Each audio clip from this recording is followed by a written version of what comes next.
Adam Schefter, for the second time in a week, talked about the Browns' plan at pick number 2 in the draft. So I want to share with you the latest from Schefty. But really quickly, we have not gotten to 500 likes on a video since March 9th. So if you haven't yet, please do me a big favor. Scroll on down, click the thumbs up button, and click the subscribe button while you're down there too.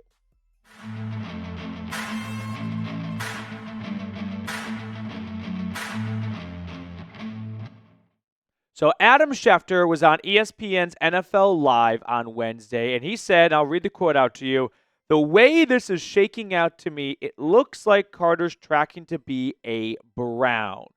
This is not once, but twice in the last week, Adam Schefter has linked Abdul Carter from Penn State to the Cleveland Browns at pick number 2.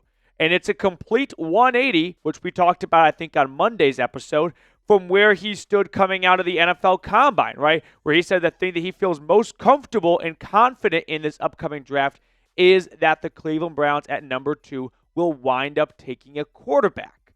I feel that if he was that comfortable and confident back in February and early March about this, he'd have to be even more comfortable and more confident to make a complete 180 as to what he thinks is going to happen. Now, it is important to note that what he said earlier, a month ago, was all about his opinion, right? Hey, if I were the Browns, what would I do? And that part of the quote got chopped off by a lot of people. Those that wanted the Browns to take a quarterback saw the first half and went, look, Adam Schefter is saying the thing he's most confident in.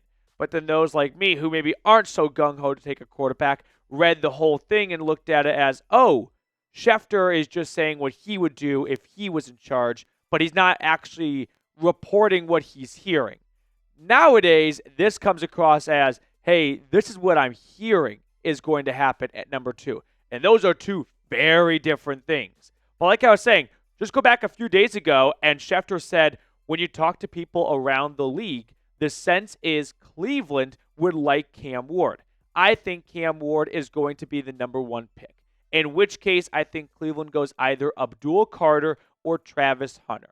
So all the signs right now are pointing towards Carter. I'm going to put Travis Hunter to the side for a moment, and I'll do a video about that at some point in the next few days. But the reason being is when Andrew Berry said they view Hunter as a wide receiver, I felt like that diminished the probability of the Browns taking him because wide receiver is not towards the top of the needy list for the Browns here, right? I don't think they're looking to go receiver at number 2. And if that's what they view him as, I feel like they may just decide to pass on him and go with a more traditional cornerstone piece like Abdul Carter.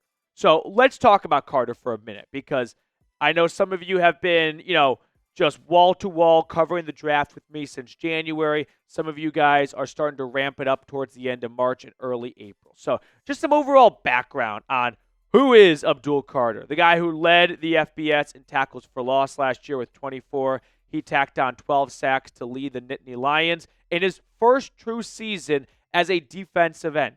Before 2024, he was an off-ball linebacker, and a very good one, too. He led the team in sacks his rookie season as an off-ball linebacker with 6.5. But as Chop Robinson, Adisa Isaac graduated or went to the draft last year, that opened up a spot for Carter at the defensive end position in which he flourished, right? He won tons of accolades, All-American, Big Ten Defensive Player, and Defensive Line of the Year, along with first team All-Big Ten.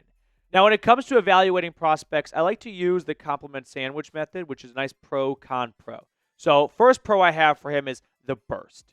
When the ball is snapped, he is almost halfway in the backfield. So if you're looking for someone to maybe complement Myles Garrett, or Myles Garrett's great at everything, but he would bring a little bit of a yin-yang perspective, whereas while Garrett, of course, has incredible speed, he's also got undeniable strength. Carter is going to bring some of the fastest speed tackles have seen. So that's one big pro that separates him from other edge rushers. The con is he's a little raw at the position. Like I said earlier, he was an off-ball linebacker his first few years in Happy Valley. He just recently made the transition to defensive end. So Jim Schwartz is going to have to do some coaching with this newer guy at this new position. And then the last pro is the speed is also paired with this tenacity. He plays like every single snap is the last snap of his NFL career or college career. I've never seen someone who has such determination and drive on every single down in every single quarter. There is no question that he has this hair on fire mentality when he takes the field. So that's a quick breakdown as to who Carter is as a prospect. I would not be doing my job to the fullest if I did not tell you the full story, which is there are some skeletons in his closet. He's been charged not once, but twice. First time was in September 2023 when the dorm fire alarm went off because he was smoking in his room. He was charged with a misdemeanor. It's a no big deal thing in my eyes. That is not anything I'm going to hold against him at all.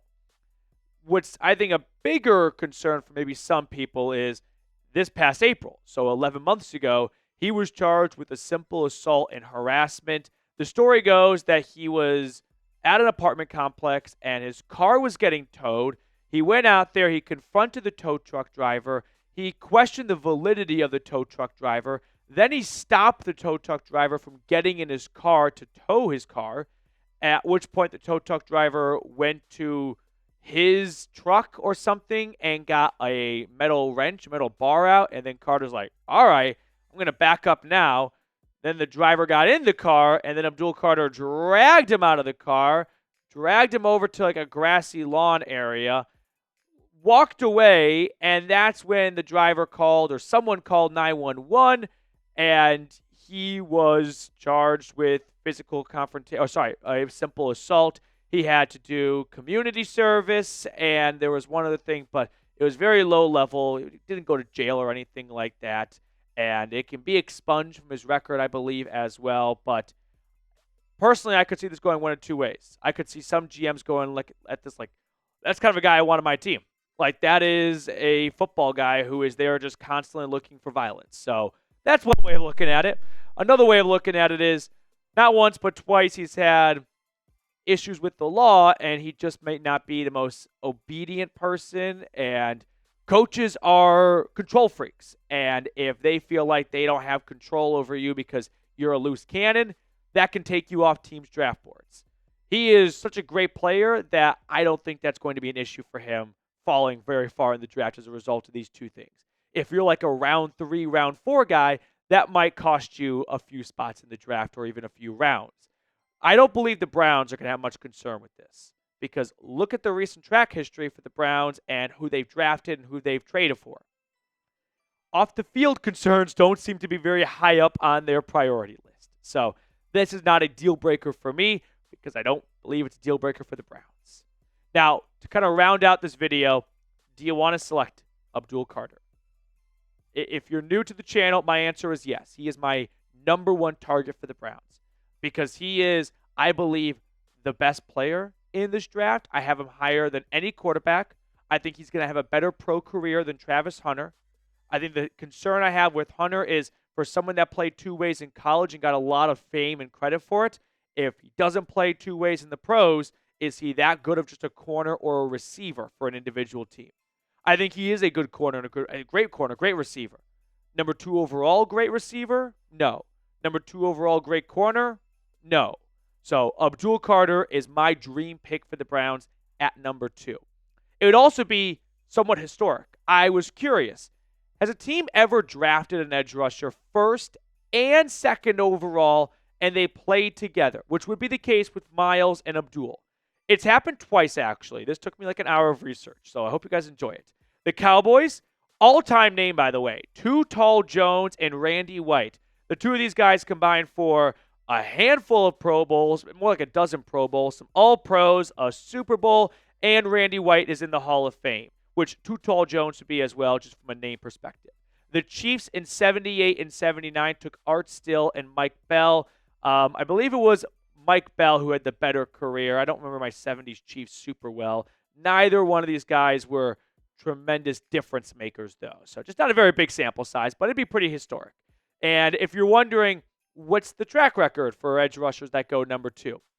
Pretty good. Julius Peppers, The most recent one, the most, I would say notable, I guess. No, Lawrence Taylor, the most notable. From a sack perspective, it goes to Julius. Then you got Randy White, Neil Smith, and Von Miller would be, well, not the most recent. Aiden Hutchinson, Trayvon Walker. I don't know what I'm talking about. I'm just looking at the most,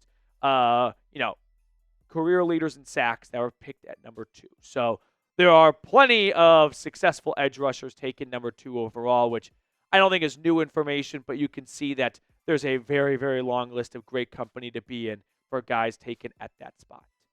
Before we sign off, 2 quick things. One, I'm going to continue to pepper this home as long as Fanatics has this awesome sale going on where this Brownie the Elf hat is 70% off. Plus, they have brown shirts, jerseys, hoodies, sweatshirts, all on sale at chatsports.com/CLE hat. I'm going to let you know. So with MLB opening day today, if you want to get some more just Cleveland gear going for yourself, use our link. It's in the comments and description of today's video. So to try and put a bow on the video here, because I'm sure some of you are rage watching right now going, how can you say the Browns need to take Abdul Carter? The offense was the problem last year. You are not wrong. And this is the same sentiment I've had since day one of the offseason. It's a bad offseason to need a quarterback. I wish there was someone in this class who I think could solve the quarterback problem at number 2. I don't believe there is.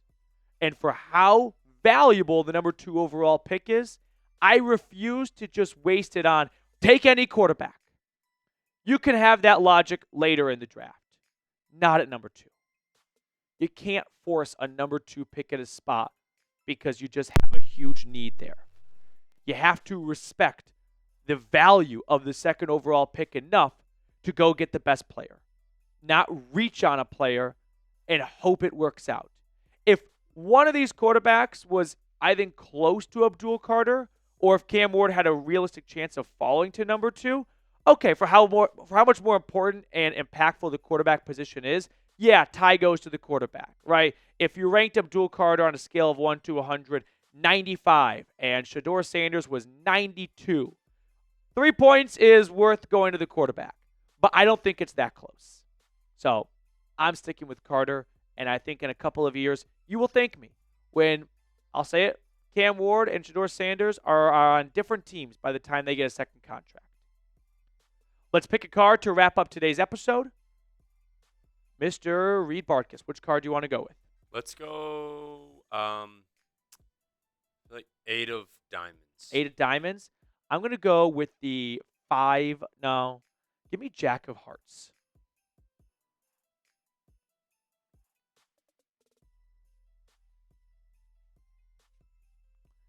7 of spades. 7 of spades. Thank you guys so much for tuning in. Enjoy the rest of your Thursday, and I'll see everyone later today because I've got another video on plan and on tap.